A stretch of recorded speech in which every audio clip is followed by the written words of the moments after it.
नमस्कार, special report में स्वागत है आपका। कैपिटल टीवी बिहार देख रहे हैं आप, आपके साथ मैं हूं सृष्टि राय।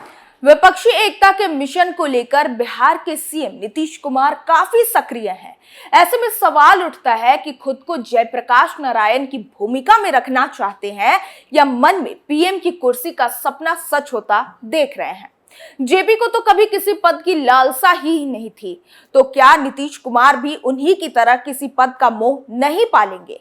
जेपी की सक्रियता से सत्ता बदल गई थी, तो क्या नीतीश कुमार भी सत्ता परिवर्तन करा पाएंगे? ये कुछ सवाल है जो इन दिनों सभी के मन में चल रहे हैं, जिसका जवाब हम इस रिपोर्ट में देंगे। 21वीं सदी के 2 दशक पहले देश में एक बड़ा राजनीतिक परिवर्तन हुआ था। डबल सी यानी कांग्रेस और कम्युनिस्ट को छोड़कर पूरा प्रतिपक्ष एकजुट हो गया था। तमाम आग्रह दुराग्रह और नफा नुकसान का आकलन किए बगैर तब के प्रतिपक्ष ने अपनी मूल पहचान को तिलांजलि दे दी थी। एक नई राजनीतिक छतरी जनता पार्टी के रूप में सामने आई थी। भारत के राजनीतिक इतिहास में विपक्षी एकता की ये नायाब पहली और आखिरी पहल मानी जाती है। प्रतिपक्ष की एकजुटता इंदिरा गांधी की तानाशाही और उनके राज में व्याप्त भ्रष्टाचार खत्म करने को लेकर बनी थी। इस बार प्रतिपक्ष उसे ही दोहराने के प्रयास में लगा है।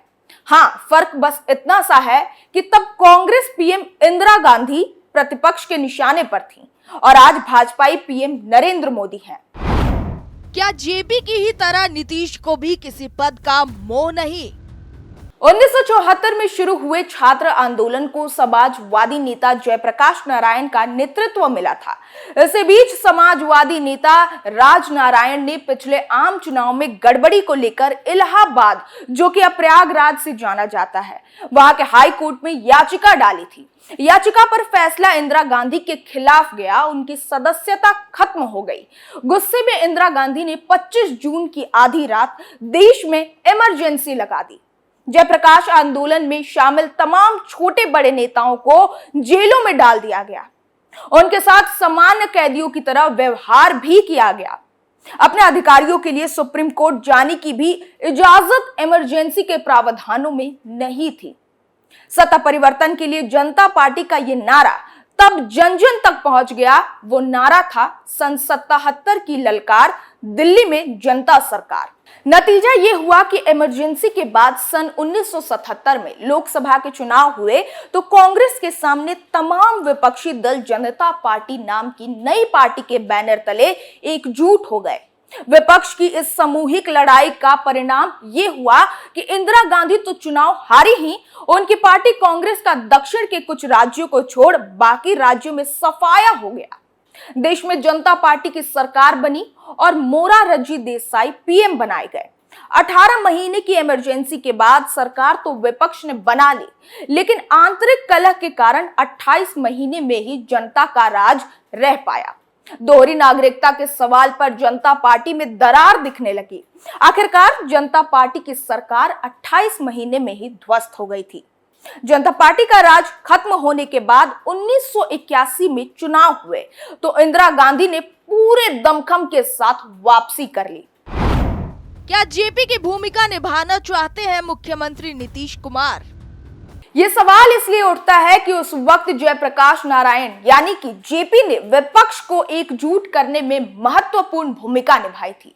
इसमें उन्हें कामयाबी भी इसलिए मिली कि उन्होंने सक्रिय राजनीति में लौटने से इनकार कर दिया था। यानी न उन्हें सीएम बनने का शौक था और ना ही पीएम बनने की ललक मन में थी। जेपी सिर्फ सत्ता परिवर्तन ही नहीं चाहते थे, बल्कि वो तो व्यवस्था परिवर्तन के पक्षधर में थे। उनका स्पष्ट मत था कि व्यवस्था बदले बगैर जनता की समस्याओं का समाधान संभव नहीं है। जेपी जनता पार्टी के सदस्य भी नहीं थे। जेपी के प्रयासों से सरकार उखड़ गई थी। तब से ही विपक्षी दलों के मन में ये अक्सर आश्वस्ति उभरती रहती है कि अगर विपक्षी एकजुट हो जाए तो किसी को सत्ता से बेदखल करना मुश्किल ही नहीं। लेकिन सबसे बड़ा सवाल है कि क्या विपक्ष को एकजुट करने की कोशिश में जुटे नीतीश कुमार जेपी की भूमिका आने को तैयार हैं? लेकिन इसके लिए तो उन्हें पीएम और सीएम की कुर्सी छोड़नी पड़ेगी और पीएम पद की लालसा त्यागनी होगी। 1974 में जेपी का मुद्दा भ्रष्टाचार था और नीतीश का मुद्दा क्या है? ये सवाल इसलिए उठता है कि नीतीश कुमार का अतीत जो बयां करता है उसमें वो पद लिप्सा से मुक्त नजर नहीं आते, बल्कि ये कहे कि कुर्सी के लिए उनके तमाम तरह के तिकड़म ही अधिक दिखाई देते हैं। सीएम की कुर्सी के लिए वो अक्सर बेमेल विचारधारा की पार्टियों के साथ तालमेल करते रहे हैं। कभी भाजपा के नेतृत्व वाले एनडीए के खेमे में रहते हैं तो कभी एनडीए के विरोधी महागठबंधन के खेमे में।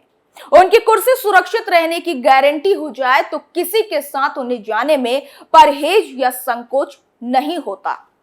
लालू यादव राबड़ी देवी के 15 साल के शासन की मुखालफत कर वो सीएम के चेहरे तक पहुंचे थे। उनकी अलग राजनीतिक पहचान बनी थी। आज वो उसी परिवार की पार्टी आरजेडी के साथ फिर खड़े हैं, उस परिवार के साथ जिसके करीब आधा दर्जन सदस्य परिवर्तन निदेशालय यानी कि ईडी, आईटी और सीबीआई का सामना कर रहे हैं। कई तरह के भ्रष्टाचार के आरोप उन पर लगे हैं। लालू यादव तो आजीवन कारावास के अब सज्जायाफ्ता भी हो गए हैं। नीतीश की इस पूरी कवायद में उनको अपने स्वार्थ सधते रहे हैं।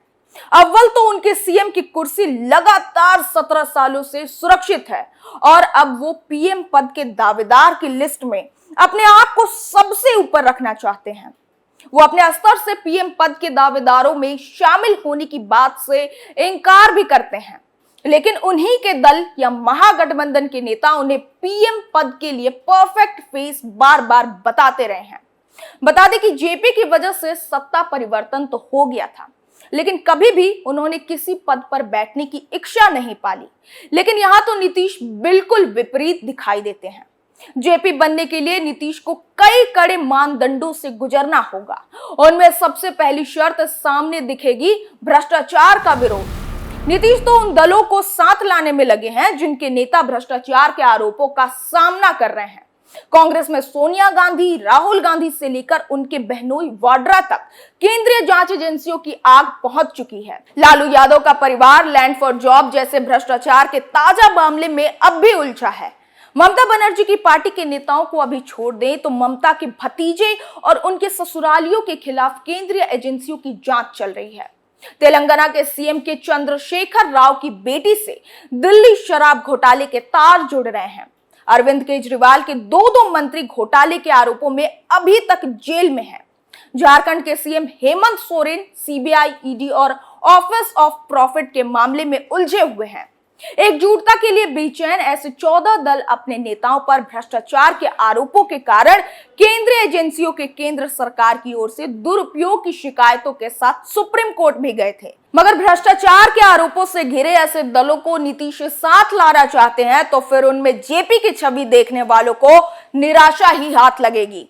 स्पेशल रिपोर्ट में आज के लिए बस इतना ही। कल फिर पेश होंगे किसी नए मुद्दे के साथ। तब तक के लिए देखते रहिए कैपिटल टीवी बिहार। नमस्कार।